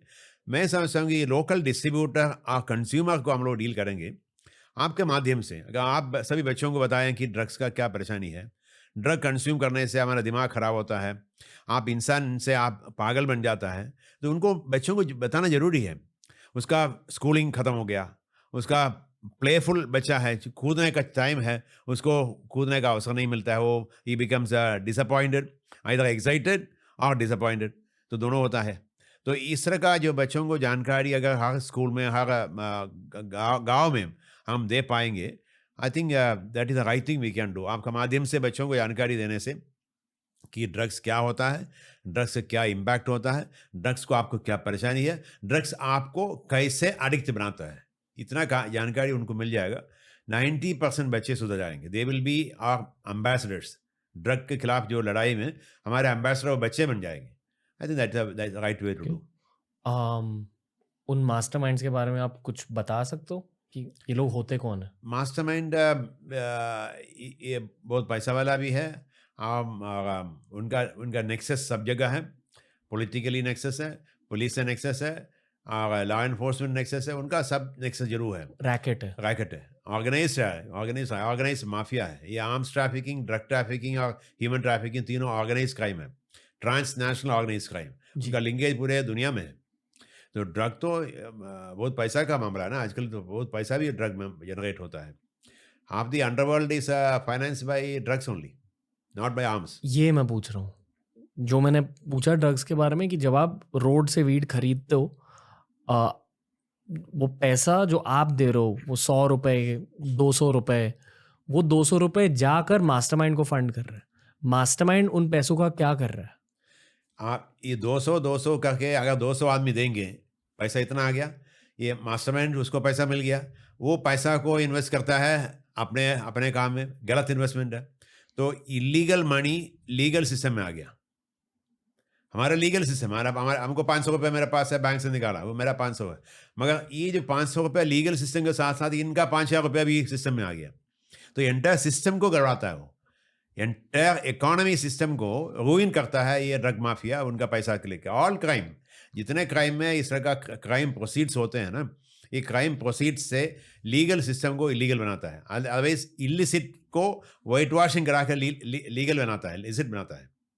ओके। अक्सर इस पॉडकास्ट पर दाऊद इब्राहिम की बातें होती है। क्या अब भी दाऊद इब्राहिम भारत की वजह से पैसे कमा रहे हैं? If the answer is yes, फिर उनकी मीन्स क्या है? मीन्स टू अर्न क्या है? कौन से बिजनेसेस में स्मगलिंग कर रहे हैं लोग? बहुत अलग अलग बिजनेस है, ह्यूमन ट्रैफिकिंग है, क्या है? नहीं, ड्रग माफिया में जो इन्वॉल्व, जो हार्डकोर ड्रग माफिया है ना, उसमें लीगल एक्शन काफ़ी हुआ है। बंगाल, बॉम्बे में खासकर काफ़ी सख्त एक्शन हुआ ही है। इसलिए वो ड्रग माफिया में कई लोग जेल में है, कन्विक्टेड भी है और जेल में मर भी गया कई लोग। तो ये लॉ एनफोर्समेंट सख्त होने से माफिया में काफ़ी सारा कंट्रोल आ चुका है, मगर ख़त्म नहीं हुआ, अभी भी है, अभी भी है। मुंबई में माफिया है? यस यस, माफिया या माफिया अभी भी है। माफिया नहीं है तो ये ड्रग कार्टेल कहाँ से आएगा? अभी तो गुजरात में मिला होगा, या गुरदासपुर पंजाब में ड्रग माफिया है। ये माफिया तो सिर्फ वहाँ नहीं रहता है, इनका पूरा लिंकेज है ऑल इंडिया नहीं, all over the country, all over the world. Mafia को एंटायर लिंकेज कई राज्यों में उनका लिंकेज है ही। It is not one locality. उनका तभी बिजनेस ऐसी चलता है। म्यांमार में अभी आपका मणिपुर में इंसिडेंट हुआ ना, मणिपुर इंसिडेंट से ये निकला कि माफिया वहाँ पर क्या होता है। म्यांमार में बहुत सारे कल्टिवेशन होता है इस सबको, गांजा कल्टिवेशन और विट्सा भी कल्टिवेशन म्यांमार में अलाउ करता है उनका वहाँ पर, और वहाँ कल्टिवेट करा के इनको स्मगल करता है मणिपुर में। तो मणिपुर में ही बिग माफिया आ गया, ड्रग माफिया आ गया। प्रोडक्शन वहाँ पर, कंजम्पशन यहाँ पर, और कंजम्पशन नहीं तो ट्रांसपोर्ट यहाँ पर, ट्रांसिट यहाँ पर।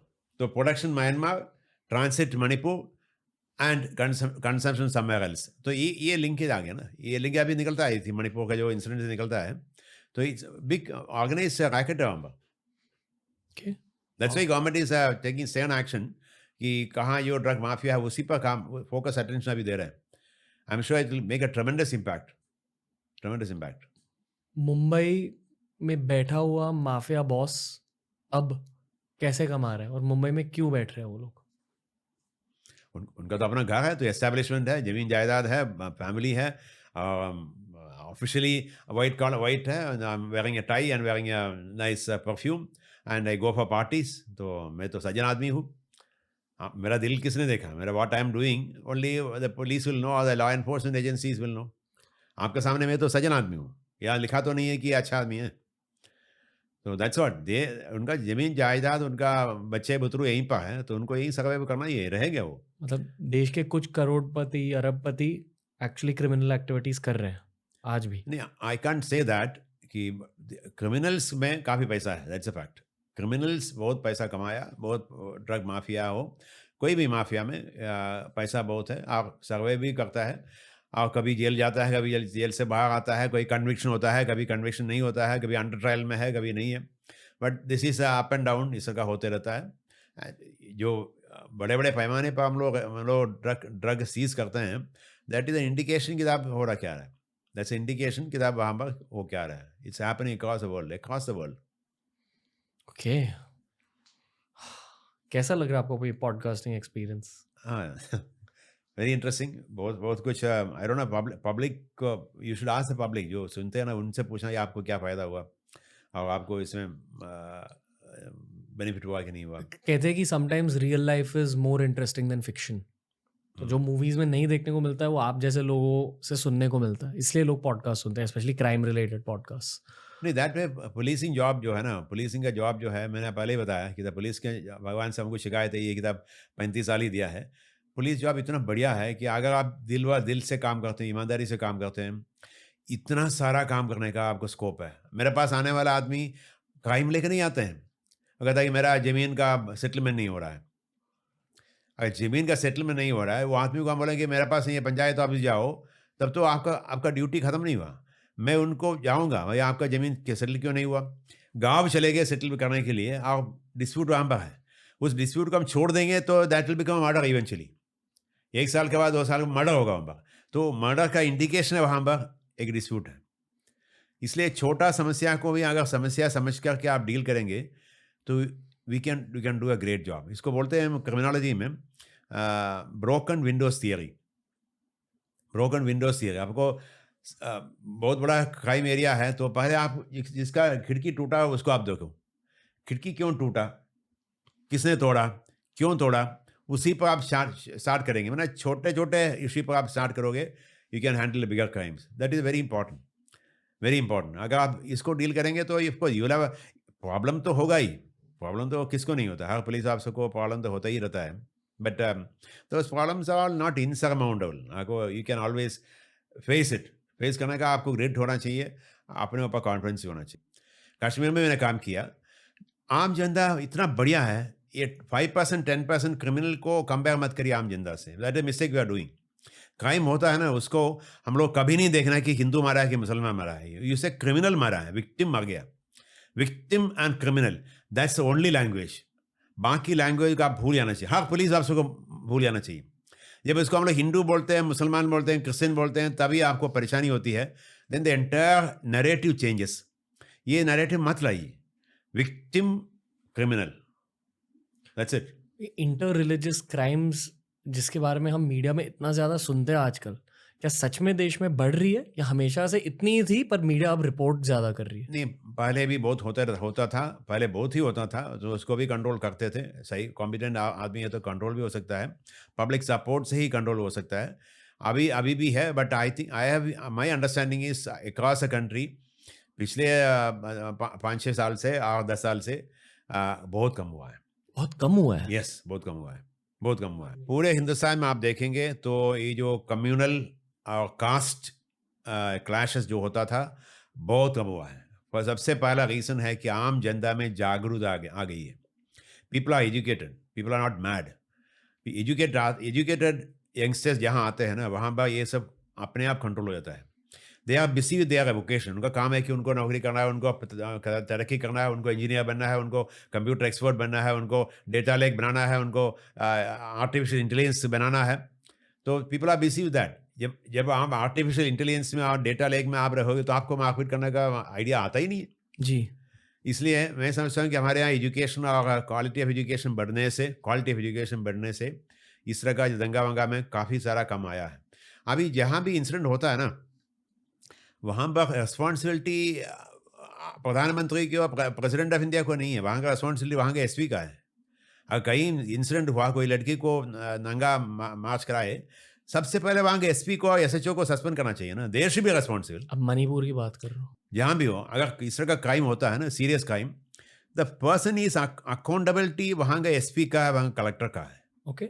आप ऊपर वाले क्यों बोलते हो? उनका वो कहाँ, वो तो एसएचओ तो है नहीं, वो तो एसपी तो है नहीं। अकाउंटेबिलिटी आपने कानून में, कॉन्स्टिट्यूशन में दे रखा है वहाँ का पुलिस सुपरिटेंडेंट को, वहाँ का कलेक्टर को।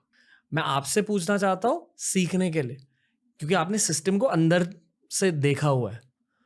एक्चुअली किसको ब्लेम किया जाना चाहिए कि 2 महीने से ये घटना घटी है और बात ही नहीं हुई है? एक वो एंगल हो गया, और ये घटना क्यों घटी? पहले ये वहाँ के लोकल्स की वजह से डेफिनेटली है, पर किसको ब्लेम करना चाहिए?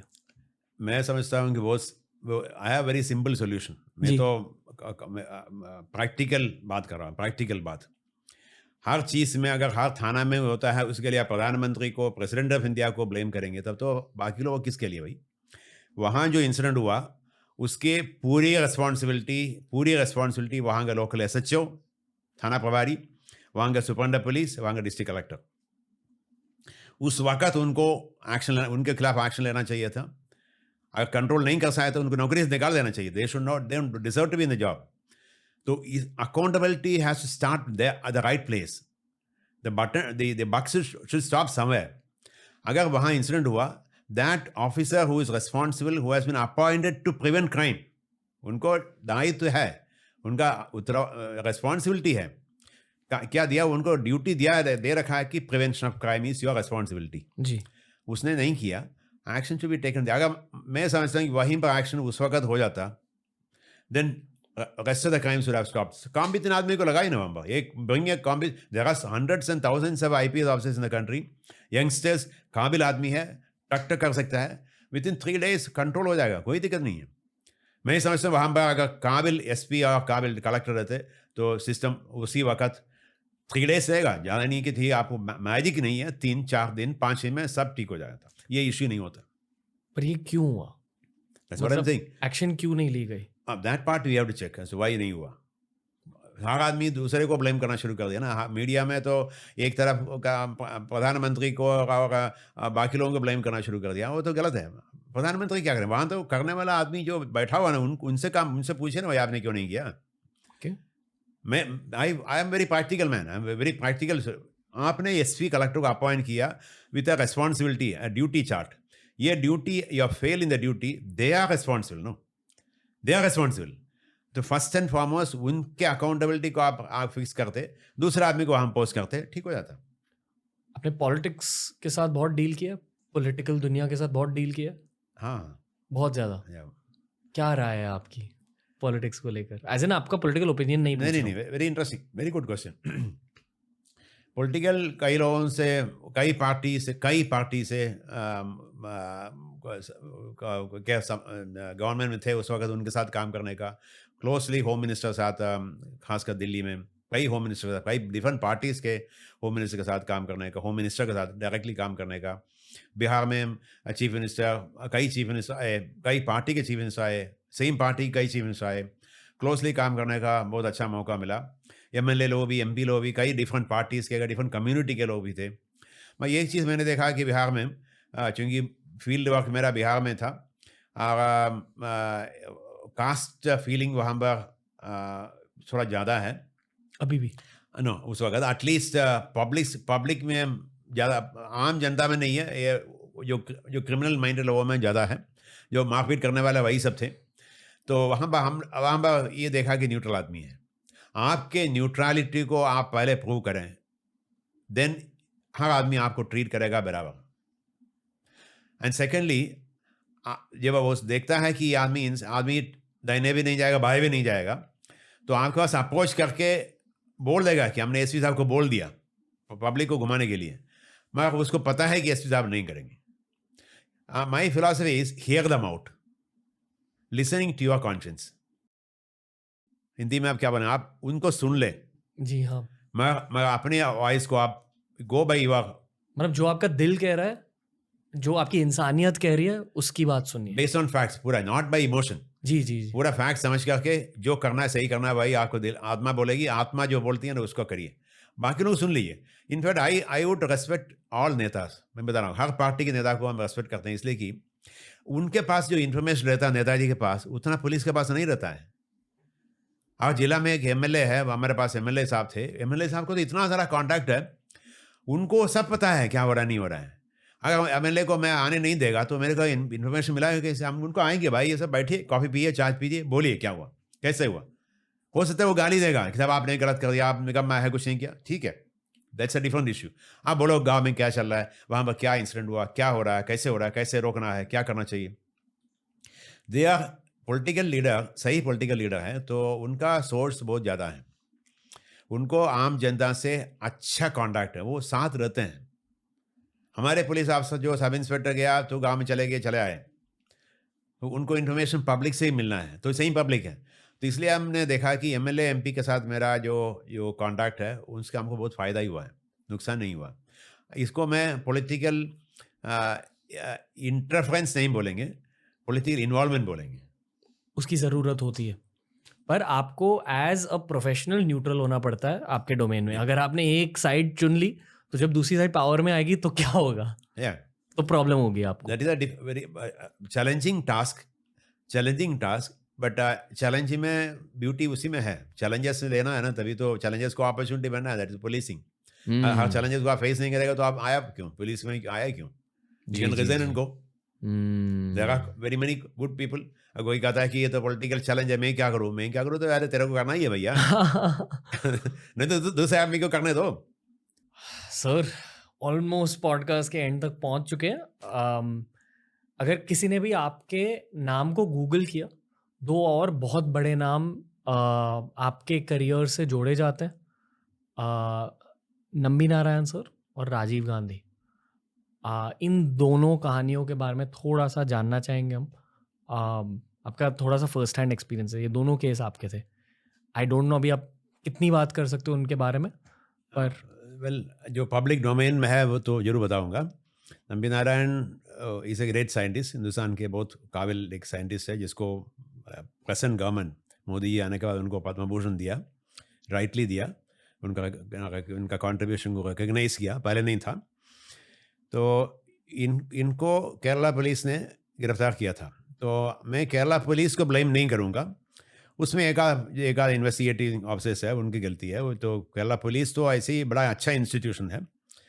उसमें इंटेलिजेंस ब्यूरो के भी कुछ लोग थे। इंटेलिजेंस ब्यूरो इंडिया का सबसे बड़ा प्रतिष्ठित इंस्टीट्यूशन है, बहुत काबिलियत इंस्टीट्यूशन है। Kerala police and IB both very competent, very capable institutions. जी, मैं उसमें कुछ जो काम कर रहा था उनकी थोड़ा बहुत गलती हुआ ही है, दैट्स अ फैक्ट। थोड़ा कॉन्टेक्स्ट भी दे दो सर। दे देता हूँ।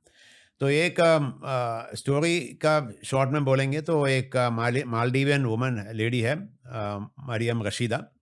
ये हिंदुस्तान आई थी, उनको जाना था बेंगलुरु में फौसिया हसन की बेटी का एडमिशन के लिए, बाल्डविन स्कूल एडमिशन के लिए कुछ पैसा देना था, $1000 देना था।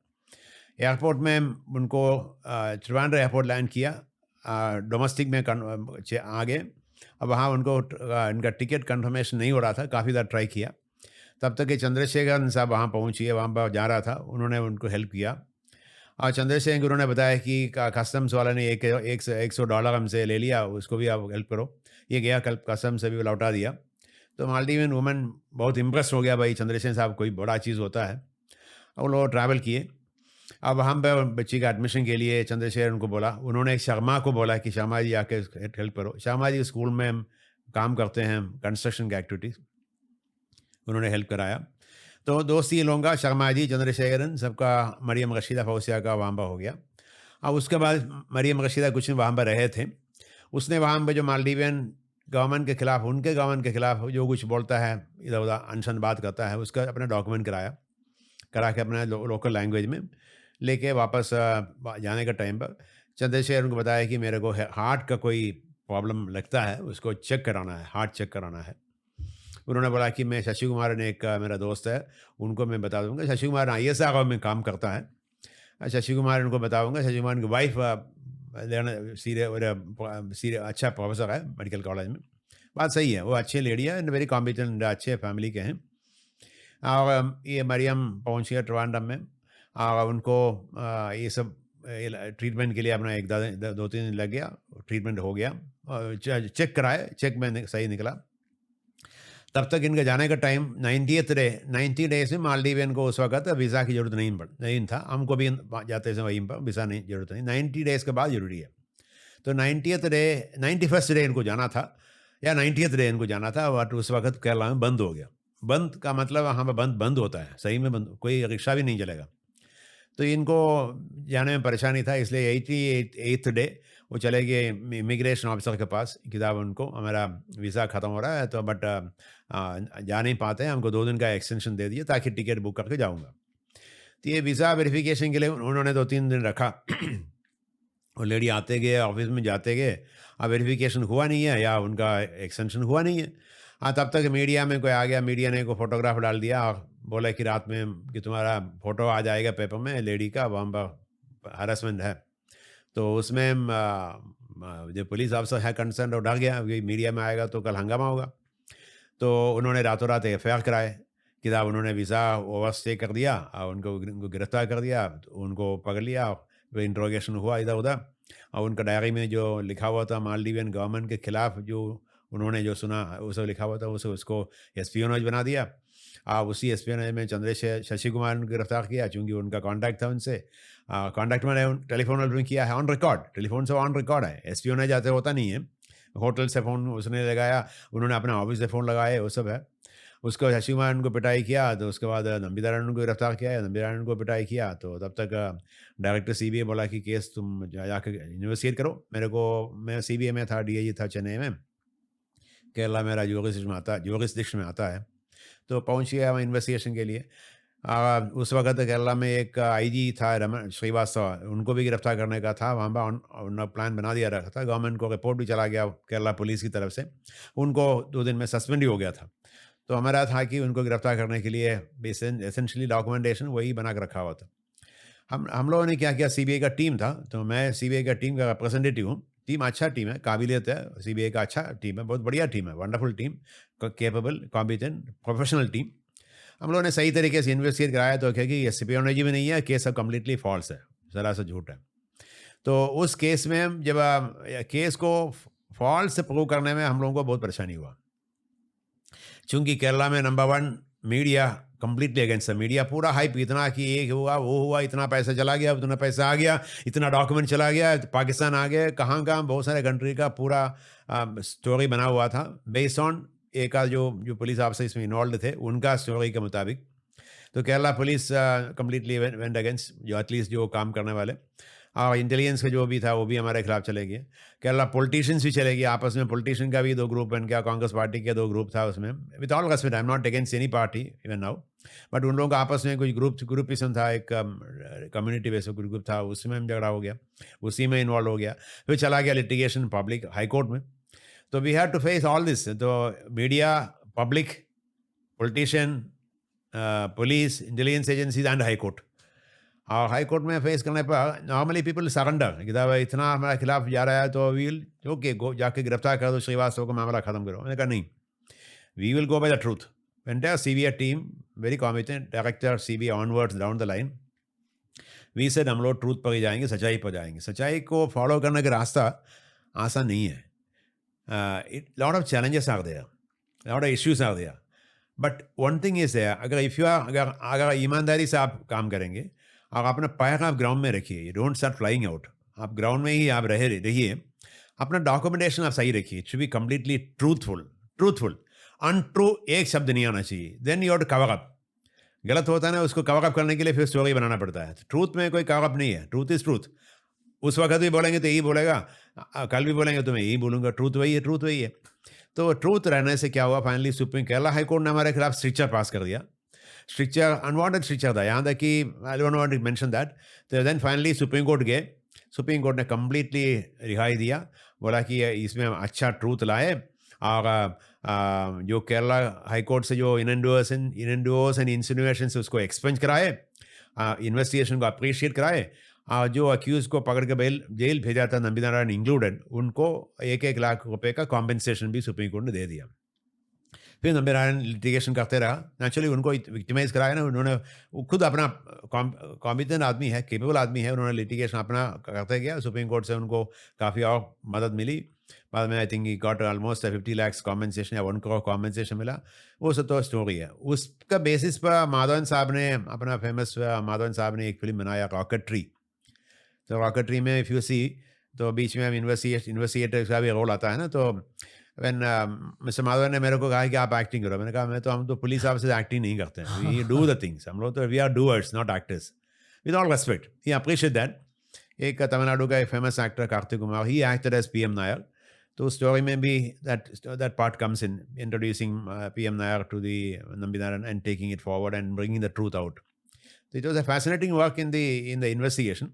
Challenges होता ही है, that is part of policing, part of any government job, part of any job, corporate में भी है, कहाँ नहीं, आपके जॉब में कोई रिस्क नहीं है, आपके जॉब में challenges बहुत है आपको। तो we have to overcome challenges by our own confidence, our own strength. ये वहाँ पर आप लोग फेल नहीं होना चाहिए. अपना ऊपर self confidence, not over confidence but the truthful confidence अपने ऊपर आप रखिए. देन पाथ योर रास्ता शुड बी स्ट्रेट फॉरवर्ड. दाहिने बाएं गया गड़बड़ा गया. This are two things I learn from this. Sir मैंने आपसे बहुत सारे क्राइम रिलेटेड सवाल पूछे, पर एक्चुअली मैं आपके कैरेक्टर जानने की कोशिश कर रहा था इस पॉडकास्ट के through, which I am sure you figured out through the questions, कि मुझे आपकी ह्यूमन साइड को ज़्यादा जानना था. एंड जब मैं कोई भी पॉडकास्ट करता हूँ, मेरे गेस्ट की कोई ना कोई ट्रेट या कोई ना कोई कैरेक्टरिस्टिक थोड़ा सा रब ऑफ हो जाता है मेरे पे. I feel for ever. तो फ्रॉम यू मैंने ब्रेवरी फिर से सीखी है, क्योंकि पर्सनली लाइफ में मैं खुशी की ओर ज़्यादा तेज़ी से बढ़ने की कोशिश कर रहा हूँ. पर अगर आपको खुशी की ओर ज़्यादा तेज़ी से बढ़ना है, आई फील कि ब्रेवरी उसका एक बहुत बड़ा पार्ट होता है. Self confidence bravery. एक आम इंसान, एक सिविलियन को जितने ब्रेवरी के लेवल्स चाहिए, उससे शायद 1000 गुना ज़्यादा ब्रेवरी लेवल्स आप जैसे लोगों को चाहिए. आप लोग देश के असली हीरोज़ हो. आप भी मतलब एक लेजेंडरी सिंघम हो हमारे देश के. Somehow, I think the bravery is something which we have to create and cultivate. जी. वो तो स्काई से we can't buy from the market bravery. वो तो अपने you by experience. काम करते रहिए, challenges फेस करते रहिए, convert challenges into opportunities. I'm not giving a sermon. Challenges को आता है ना, उसको आप opportunity में convert करने का आपको scope चाहिए. वो तरीका आपको अडॉप्ट करना चाहिए. जब आप उसको अडॉप्ट करोगे, then that is where the bravery comes in. Otherwise, so your experience is not what happens to a man. Experience what a man does with what happens to him. Okay. That's a truth. That's a global truth. I'm quoting Huxley only, but it's a truth. Okay. And opportunity, तो भगवान आपको इतना opportunity देगा कि आप if you want to do amazing, you can do any number of amazing work. To take a different example from this rocketry, government का decision हुआ कि 5,000 people have to be recruited, special recruitment from Jammu Kashmir into CRPF. 5,000 means 5 battalions, big number. I was the IG in charge. हमको responsibility मिला पूरे जम्मू कश्मीर से. Normally होता है क्या है कि श्रीनगर में 80%, जम्मू में 20%. You know what who will come. मैंने कहा इस बार श्रीनगर में रिक्रूटमेंट करेंगे नहीं, जम्मू टाउन में भी नहीं करेंगे. I went to the chief minister. I told साहब मैं इस तरह का रिक्रूटमेंट नहीं करूँगा because we know who comes there. इसलिए I will go to all the blocks. आपके जितना ब्लॉक है, ब्लॉक पंचायत, उस पंचायत को मैं एरिया वाइज पॉपुलेशन के हिसाब से बांटेंगे. किसी ब्लॉक में 23 भर्ती करना है, किसी में 23 भर्ती करना है, किसी में 24 करना है, किसी में 10 करना है, 5 करना है. तो बोला कि तो इतना आप कैसे करोगे? मैं करूँगा. I just want his approval. शुरुआत हुआ, वहाँ ब्लॉक में पहुँचे. क्वालिफिकेशन आप ब्लॉक का रेसिडेंट होना चाहिए, अदरवाइज क्या करेगा, यहाँ से वहाँ पहुँच जाएगा. ब्लॉक का रेसिडेंट को ही मैं आप मानूंगा, आपका जो भी आइडेंटिटी लेके आइए. तब उसमें CRP रिक्रूटमेंट में एग्जामिनेशन होता है, रिटन एग्जामिनेशन, हिंदी में या इंग्लिश में. उनको ना हिंदी आता है ना इंग्लिश आता है. और टॉल इतना है, बकरवाल गुजर 6 फीट, 6.5 फीट, 7 फीट लंबा है. Right people you want them in the force. मजबूत है आदमी, because they keep walking up and down without any जूता, चप्पल वप्पल नहीं पहनते, तो स्ट्रांग फोर्स है. I said I must get them in. Now क्या करेंगे? Went to the home minister. Advani साहब थे होम मिनिस्टर. होम मिनिस्टर क्या बात हुआ, बोला कि इसको तो एक 1 टाइम एक्सेप्शन दे दीजिए. Examination will be the language, local language. Local is a very very interesting language. Local means जो भी है. एग्जामिनेशन क्या भी रन लोकल लैंग्वेज कराया.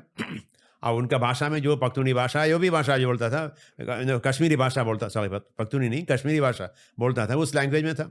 सिंपल क्वेश्चन बनाए, भारत के प्रधानमंत्री कौन है, भारत के गृह मंत्री कौन है, ये सब क्वेश्चन है, वो अपना भाषा में लिख दिया. कैन यू बिलीव, लोकल आदमी को हमने रिक्रूट कराया पहली बार. एंड इसमें it's amazing contribution. Getting Bakarwal and Gujjar from the interior coming into the force. और गरीबी इतना ज़्यादा है. Again one more small anecdote दूंगा. उनको इनिशियली दौड़ना पड़ता है, उसके बाद रिटन एग्जामिनेशन. दौड़ में 20-22 आदमी को, 25 आदमी को साथ लेते हैं, सबको चेस्ट नंबर देते हैं 1 to 25. उनको बोला यहाँ से वहाँ तक दौड़ना है, 5 मिनट में आपको टाइम है. 2 किलोमीटर, 3 किलोमीटर, 4 किलोमीटर जो भी हो. एक चक्कर आएगा तो 5 किलोमीटर हो जाता है. टाइम है, इतना टाइम आएगा तो होगा, नहीं तो नहीं होगा। तो सब कोशिश करता है उड़ने के लिए, और क्या करते हैं वो अपना हाफ पैंट लगाते हैं, कभी कभी किसी के पास चप्पल है, जूता है, जूता नहीं है तो नंगे पाँव दौड़ते हैं, शर्ट निकाल लेते हैं, पसीना आएगा, बट हाफ पैंट पहन लेते हैं। तो एक आदमी देखा वो फुल पैंट बना हुआ था, फुल पैंट भी काफ़ी गीला था, तो उनके पास गया, बेटा आपके पास हाफ पैंट नहीं है? नहीं है। अच्छा, ये फुल पैंट तुम्हारा गीला है, क्या हो गया? नहीं ठीक है। नहीं हुआ क्या है? नहीं ठीक है सब। तो हमको लगा कि ठीक नहीं है कुछ। हमने कहा बेटा बाहर आ जाओ, आपको दौड़ने के लिए मौका मैं दूंगा, आप बाहर में दौड़ना। बाहर निकाला, अलग से पूछा बेटा क्या है? बोला ऐसा मेरे पास हाफ पैंट भी नहीं है, अंडरवेयर भी नहीं है, एक गमछा था उसको पहन के आए। अब दौड़ने के लिए गमछा लगा के दौड़ना मुश्किल है, इसलिए मैंने दूसरा आदमी का पैंट लिया, वो दौड़ गया, दौड़ने के बाद बैठा हुआ था, उसका पैंट मैंने ले लिया, और वो उनका पैंट है। उस आदमी के पास अंडरवेयर भी नहीं है, हाफ पैंट भी नहीं है। मैंने बेटा आज आपको नहीं दौड़ना, कल आप दौड़ो। आए चलो, उनको मैं ले गया, अंडरवेयर खरीद के 2-4 अंडरवेयर खरीद के दिया, खाना भी दिया, सब दे दिया। अगले दिन बोला तुम जाओ दौड़ो। I didn't want to go there because I don't want to facility. दौड़ में नहीं आएगा तो नहीं आएगा। बाद में जब 5-6 आदमी को रिक्रूटमेंट का सबको एक साथ बुला करके माइक में एड्रेस करा था, मैंने बोल दिया हिंदुस्तान का नाम ऊँचा रखना चाहिए, तरक्की करना चाहिए, हिंदुस्तान भारत महान है, बोलो जय हिंद बोलो, उसका फिक्र आते सबको अपना मोटिवेट करके। फिर बोला कि किसी कुछ बोलना तो बोलो। ये बोला कि सर माफ़ी चाहता हूँ सर बोलने के लिए, अंडरवेयर से मेरा काम बन गया। अच्छा तुम आ गए, अच्छी बात है। सी गरीबी से ज़्यादा गरीब है वो। इंटीरियर में जाके उसको हम लाए, उनके पास चप्पल भी नहीं है, अंडरवेयर का भी पैसा नहीं है, वो गरीब है वो। जैसे imagine the life of that person. तो वो सब आदमी को हम लोग नौकरी में लाए हैं, इतना अच्छा लगता है। तो there I could see God, वही सच में भगवान वही है। पब्लिक सर्विस में इस तरह का बहुत अपॉर्चुनिटी मिलता है। चैलेंजेस को आपको अपॉर्चुनिटी बनना है। आई जेन्युइनली फील कि जो भी पब्लिक सर्विस में ऑनेस्टली काम कर रहे हैं वो भगवान का ही काम कर रहे हैं इस धरती पर। बिल्कुल, it is serving others, it's the greatest contribution. और हमारी दुनिया का, हमारे संसार का सच ये है कि बुराई भी होती है हमारे संसार में, क्राइम भी होती है हमारे संसार में, और आप जैसे लोगों की ज़रूरत है। पीएम नायर सर, यही है आज का पॉडकास्ट। हम पॉडकास्ट के एंड तक पहुंच गए। जितने भी देश के हीरोज़ आए इस शो पर, I always salute them on behalf of the youth. So thank you जो भी आपने इंडिया के लिए किया। Salute you, thank you so much. मानव व्यापार के बारे में ये एक छोटी बात करना चाहूँगा। बताइए सर। ये है कि इसको रोकने के लिए आपने शुरू में पूछा है कैसे रोका जा सकता है। कॉलेजेस में मैं सभी बच्चों को चाहूँगा, कॉलेज के बच्चों को एंटी ह्यूमन ट्रैफिकिंग क्लब शुरू कराइए।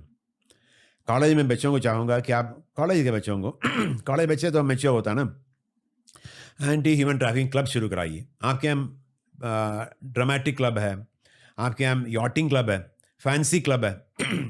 ये सभी क्लब जो है अपना पर्सनालिटी डेवलपमेंट के लिए आप रखते हो, अच्छी बात है, होना ही चाहिए। मगर आपके हर हफ्ते में 1 घंटा या हर महीने में 5 घंटा आप दूसरों के लिए भी रखो। एंटी ह्यूमन ट्रैफिकिंग क्लब शुरू कराओ। हिंदुस्तान में कम से कम 500 कॉलेज में शुरू हो गया है, अब बहुत अच्छा काम कर रहा है, बहुत अच्छा काम कर रहा है। उनको जाके रेस्क्यू के लिए नहीं बता रहा हूँ, अवेयरनेस देने से, जागरूकता देने से, एजुकेट करने से, सेल फोन में अश्लील पिक्चर आता है, करना क्या चाहिए, इस तरह के लोगों को जानकारी देने से मानव व्यापार रोकने के लिए बच्चों का बहुत बड़ा अहम रोल है ये एंटी ह्यूमन ट्रैफिकिंग क्लब करने से। नंबर 2, सोर्स एरिया जहाँ पर है, जहाँ पर अभी भी प्रॉब्लम है, वहाँ पंचायत को एम्पावर करना चाहिए। हम लोग सब मिलके panchayat against human trafficking part PAHT शुरू करा दिया कई जगह। पंचायत को एम्पावर करने से बहुत फ़ायदा हुआ। एक पंचायत का है तमिलनाडु केरला बॉर्डर में, पंचायत गए, वहाँ पर 14 मेंबर थे, कोई कांग्रेस पार्टी का है, कोई बीजेपी का है, कोई जनता दल का है, कोई इस पार्टी उस पार्टी का। मैंने सबको बुलाया, देखिए भाई चाइल्ड राइट्स में आप सब साथ हैं, हाँ, आपको पार्टी पॉलिटिक्स नहीं है, नहीं है, थैंक यू सो मच, ये इसी हम काम शुरू करेंगे। अब ऐसा करना, सब यंगस्टर्स है, मैंने बेटा सब बेटा ही है, मैंने कहा बेटा ऐसा करते हैं, this is Punjab, this is what is trafficking, ये मानव व्यापार होता है, इसको रोकने के लिए हम लोग करना चाहिए, करना सब उनको समझाया, काम कराया। अभी आप अपने इलाका में जाके अपना कुछ करिए। तो 2 पंचायत मेंबर एक कॉलेज के बच्ची के साथ, सब जवान है, कॉलेज बच्ची हो गई 21 साल की, एंटी ह्यूमन ट्रैफिक क्लब वाली, गाँव में चले गए, 2 दिन वहाँ बिताया और पता चला कि वहाँ पर 34 बच्चियां, लड़के हैं, लड़के लड़कियां हैं, 34 चिल्ड्रन, उसमें से 23 बच्चे बच्चियों के साथ सेक्सुअल एक्सप्लॉयटेशन हुआ है। किसने कराया? ग्रैंडफादर, फादर, अंकल, ब्रदर, इन्होंने, लड़का भी है लड़की भी है।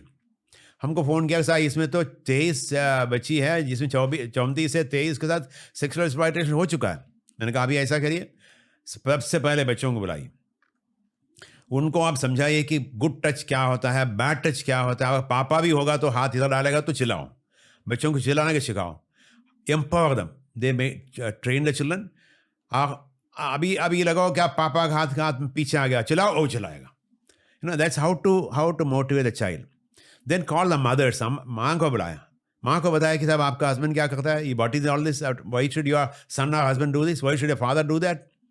तो उन्होंने कहा कि वो तो दारू पी करता है। तो दारू पीना है तो दूसरे में था, उसको पता है कि दारू पिया हुआ है। This is not interlink, don't interlink here, वो दूसरा है, ये दूसरा है, ये नहीं होना चाहिए। फिर पेरेंट्स को, जो अडल्ट को बुलाया, बच्चों को, जो मेन है उनको बताया कि जुवेनाइल जस्टिस एक्ट में ये ऑफेंस है, इंडियन पीनल कोड में ये ऑफेंस है, पॉक्सो में ये ऑफेंस है, इसमें से 23 आदमी को आज गिरफ्तार करके आज जेल भेजना है। बताओ कौन जाएगा? हम गिरफ्तारी के लिए नहीं आया, हम ये चाहते हैं कि हमारे बच्चे किसी के साथ एक्सप्लॉयटेशन नहीं हो। आज से तुम फैसला करो कि किसी हालत में किसी बच्चे के साथ गलत काम नहीं होगा, फैसला करो, खड़े होकर के प्रतिज्ञा ले लो। ले लिया। 3 महीने के बाद ये जो पंचायत के मेंबर्स वहाँ गए गाँव में, कहता है साहब बच्चे जैसे बढ़िया से दौड़ रहा है, चिड़िया है सब, they are all very so happy. बच्चों को देखने से आपको मालूम है कि they are so happy with themselves. ये एंटायर वातावरण बदल गया। तो ये है पंचायत अगेंस्ट ह्यूमन ट्रैफिकिंग। बहुत कुछ कर सकता है, हमको सब मिलकर हम लोग करेंगे। हमारे हिंदुस्तान में no girl is for sale, no child is for sale, no human being is for sale. तो हम लोग सब मिलकर काम करेंगे। We can spot it, we can do it, we can speak it and we can stop it. Yes sir. पर मुझे ये भी लगता है कि भारत में जितने भी मिलिट्री पर्सनल है, IPS पर्सनल, पुलिस फोर्स के पर्सनल है, हर किसी को अब इंटरनेट पर आने की ज़रूरत है ताकि लोग जाने आपकी कहानियाँ। तो आई वांट टू, बेटे काम, अच्छा काम करने वाले बहुत हैं, हम लोग साइलेंट रहते हैं, जाते नहीं। पहली बार हमें इस तरह का एक मीडिया में आ रहा है, पहली बार जी काम करके हम लोग चुपचाप बैठते हैं। हम लोग क्रिमिनल को जो ग्लोरीफाई करते हैं ना, दैट्स अ बिगेस्ट मिस्टेक। तो इसलिए बहुत लोग डाउन हो जाता है। अच्छे काम करने वालों को आप ग्लोरीफाई करिए, वो ज़्यादा हीरो नहीं बनाना है, हालांकि इन्होंने अच्छा काम कर दिया, फुल स्टॉप, इतना काफ़ी है। तो मैं समझता हूँ कि हमारा मीडिया का भी बहुत रोल होना चाहिए इसमें।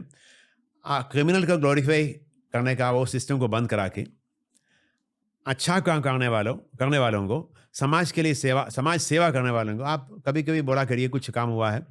That's a greatest thing. I'm so happy आपने ये शुरू कराया, इसके लिए बहुत धन्यवाद। The honors ours. फिर से मैं कहना चाहूँगा thank you for everything you've done for the country sir. Youth is grateful and वक्त बदल रहे हैं, अभी असली हीरोज को सेलिब्रेट किया जाएगा, तो बस इंटरनेट पर आते रहिए। Love all, serve all. Love all, serve all. जय हिंद सर। नमस्ते। थैंक यू, नमस्कार। तो दोस्तों ये था आज का पॉडकास्ट। ऐसे ही IPS लेजेंड्स TRS पर हम लाते रहेंगे। प्लीज़ गेस्ट रिकमेंडेशंस भेजते रहिए। TRS हमेशा आपके लिए A ग्रेड कंटेंट लाते रहेगा। Keep supporting us, lots of love. ऐसी कॉन्वर्सेशंस करना थोड़ा सा मुश्किल होता है, but it's totally worth it, क्योंकि हमारी देश की एक हिडन हिस्ट्री है और उस हिडन हिस्ट्री को हम जानेंगे पॉडकास्ट के थ्रू। नमस्ते, जय हिंद, लव यू गाइस।